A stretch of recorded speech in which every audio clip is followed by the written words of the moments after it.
Hi everyone, in this video I'm going to show you how to view save password on Google Chrome browser.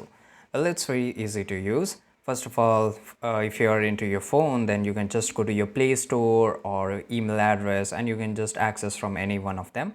So let's say I will just go to my Play Store here.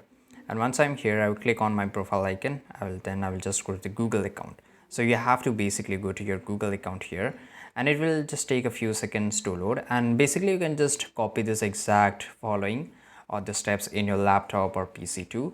And once you're here, just go to the search bar which is on the top bar.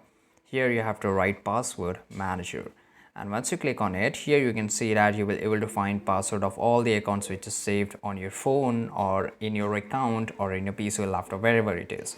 So in this way you can just access your saved password. For example, let's say that I want to access this one. I will click on it, I will enter my password, and here you can see that I can see my username as well as the password. So if I just click on I icon, I will able to see my password. I can just copy it from here too.